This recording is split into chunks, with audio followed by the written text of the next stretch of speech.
আলাইকুম ওয়া রাহমাতুল্লাহি ওয়া বারাকাতুহু। প্রিয় দর্শক, আবারও অর্থ সংকটে ন্যাশনাল টি কোম্পানি। এনটিসিতে অস্থিরতা, শ্রমিকদের বোনাস সংকট, এই ছিল নিউজের শিরোনাম। ন্যাশনাল টি কোম্পানি বর্তমানে প্রশাসনিক অস্থিরতা ও শ্রমিকদের বোনাস প্রদানের সমস্যার সম্মুখীন হচ্ছে। বিগত সরকারের পতনের পর থেকে প্রতিষ্ঠানটির পরিচালনা ও ব্যবস্থাপনা পর্ষদে অস্থিরতা শুরু হয়, যা এখনও চলমান। বিশেষ করে 11,500 শ্রমিকের উৎসব বোনাস ও সপ্তাহ মজুরি দিতে না পারলে বাগানে অচলাবস্থার আশঙ্কা করছেন শেয়ার হোল্ডাররা। প্রশাসনের ভিতরে ও বাইরে কিছু সুবিধাভোগী ব্যক্তি এখনও তাদের কার্যক্রম চালিয়ে যাচ্ছেন। পদত্যাগকারী সাবেক জিএম কেরামত আলী সহ সাবেক চেয়ারম্যান ও 5 জন সাবেক পরিচালক নানা ষড়যন্ত্রে লিপ্ত রয়েছেন বলে অভিযোগ উঠেছে। এই জন্য বলা হয়ে থাকে, শস্যের মধ্যে অর্থাৎ এনটিসির মধ্যে ভূত রয়েছে। চা শিল্পে অগ্রগামী এই প্রতিষ্ঠানটির উচিত অতীতের যাবতীয় জঞ্জাল মুছে ধুয়ে নিজের পরিচ্ছন্ন ভাবমূর্তি গড়ে তোলা।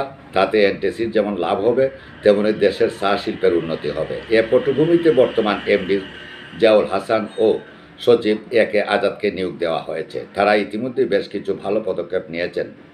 ন্যাশনাল টি কোম্পানিতে স্বচ্ছতা আনার পদক্ষেপ নিয়েছেন। 12টি চা বাগানের ম্যানেজারকে বদলির আদেশ দিয়েছেন। হেড অফিসে কর্মরত দুর্নীতিবাজ কর্মকর্তা পার্সেস ম্যানেজার শাহাদাত হোসেনকে চাম্পারায় চা বাগানে বদলি করে প্রশংসনীয় উদ্যোগ নিয়েছেন। এসব পদক্ষেপের কার্যকারিতা ও প্রভাব নিয়ে বিতর্ক থাকলেও এখন পর্যন্ত এমডি জিয়াউল হাসানের বিরুদ্ধে দুর্নীতির অভিযোগ শোনা যায়নি। এ প্রতিনিধির সাথে সাক্ষাতে তার কথাবার্তায় মনে হচ্ছে যে তিনি শক্ত ধাতুতেই ঘোরা। সকলের সহযোগিতা ও সমর্থন পেলে কোম্পানিকে আগামী 2 বছরে মুনাফায় নিয়ে যেতে পারবেন। তবে জিয়াউল হাসানকে আরও কৌশলী হতে হবে। এছাড়া ডিএমডি সৈয়দ মাহমুদ হাসান, সাবেক সচিব মোল্লা গুলাম মোহাম্মদ, সাবেক ম্যানেজার পার্সেস শাহাদাত হোসেন ও মাঠ পর্যায়ের ডিজিএম রফিকুল ইসলাম প্রশাসনে ইচ্ছাকৃতভাবে জটিলতা সৃষ্টি করছেন। শেয়ার হোল্ডারদের ধারণা, অযোগ্য, দুর্নীতিবাজ ও দলবাজ লোক দিয়ে প্রতিষ্ঠান পরিচালনা করা প্রতারণার শামিল। ব্যবস্থাপনা প্রশাসনে কাজের গতি বাড়াতে বাণিজ্য মন্ত্রণালয় ও অর্থ মন্ত্রণালয় সহ বর্তমান তত্ত্বাবধায়ক সরকারের প্রধান উপদেষ্টার পদক্ষেপ প্রয়োজন। কাজে গাফলতি ধরা পড়লে সংশ্লিষ্টদের শাস্তি নিশ্চিত করা উচিত।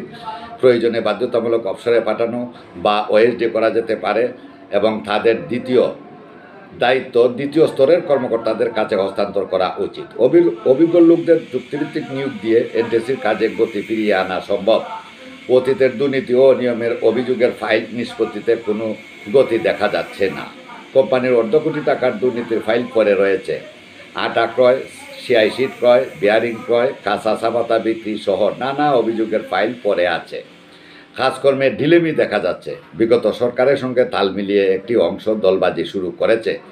অতি উৎসাহী হয়ে সৈয়দ মাহমুদ হাসান, মোল্লা গুলাম মোহাম্মদ ও শাহাদাত হোসেন রাজনৈতিক দলের নেতাকর্মীদের মতো আচরণ করছেন বলে অভিযোগ উঠেছে।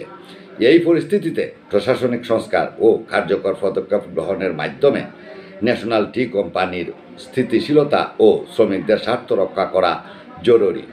প্রিয় দর্শক, আমি শাহ মোহাম্মদ হুমায়ুন কবির আবারও আপনাদের শুভেচ্ছা অভিনন্দন জানাই।